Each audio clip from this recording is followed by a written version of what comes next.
These latest headlines from ABC15 are sponsored by Lerner and Rowe Injury Attorneys. One call, that's all. I'm Faye Fredericks with your top stories from ABC15 Arizona.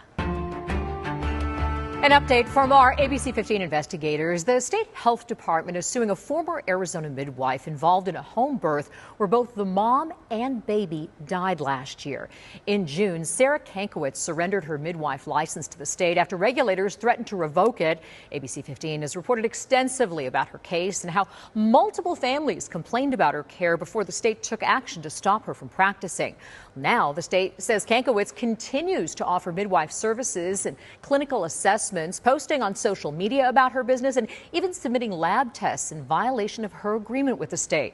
Health Department now asking a judge to intervene. A hearing is set for later this week. That story started with a tip to the ABC15 investigators.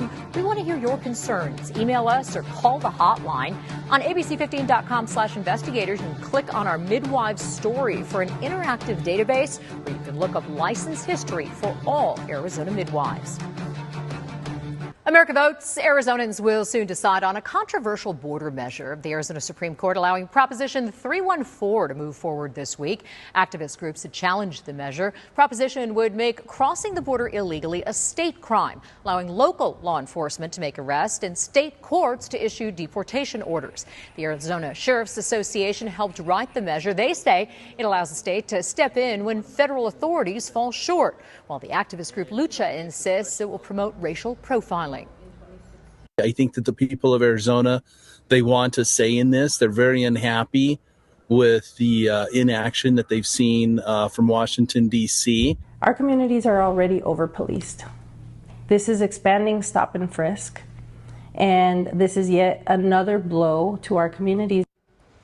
If passed, the measure would likely face more legal challenges. Our political team taking a closer look at that part of the story tonight at 6. Another update now from the ABC15 investigators. A man who the Attorney General says posed as a psychologist back in court Tuesday. He's now scheduled to go to trial in November, facing more criminal charges. Scott Keeling appeared along with 2 other co-defendants in the criminal case. Elio Zaza and John Blaylock Jr. are accused by the AG of an alleged scheme to defraud the state's Medicaid system. Zaza and Blaylock are out of custody while awaiting trial. Keeling is being held in Maricopa County Jail on a $500,000 bond. Defendant Keeling has filed a motion to modify release conditions as of yesterday afternoon, which the state will be intending to respond to, but a written response has not been prepared yet. Judge will decide whether to change Keeling's release conditions once he receives the state's response. The 3 defendants are scheduled to be back in court October 1st. All have pleaded not guilty to the criminal charges.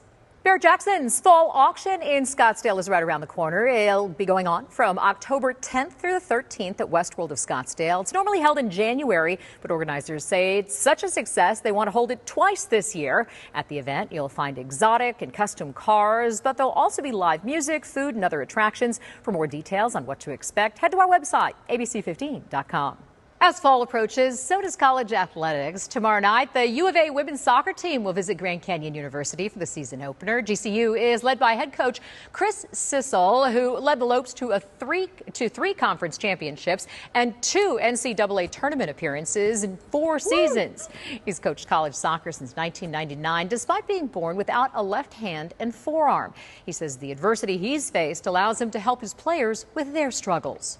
Just always had fun with it. I've always, embraced it. That's just who I am. That's how God made me, and it's like I actually love having one hand because I think it separates me. It makes me a little bit different. We want you to be yourselves, and that's what makes us so much stronger at the end of the day. Now, that season opener is set for tomorrow night at 7 right here in Phoenix.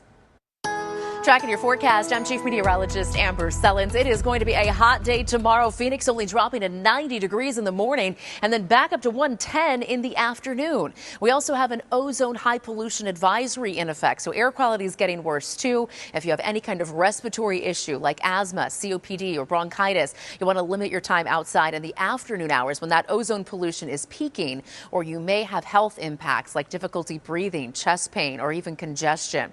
All of us can carpool. Take take public transportation or work from home if you can to help prevent the problem from getting worse. Even just waiting until after dark to refuel your vehicles helps, because it's the sunlight that comes in and chemically reacts with pollutants coming from our cars and industries during the day that creates that ground level ozone. So keep those tips in mind for tomorrow. We do expect air quality to improve as we head into the weekend with monsoon moisture back and storm chances back in play.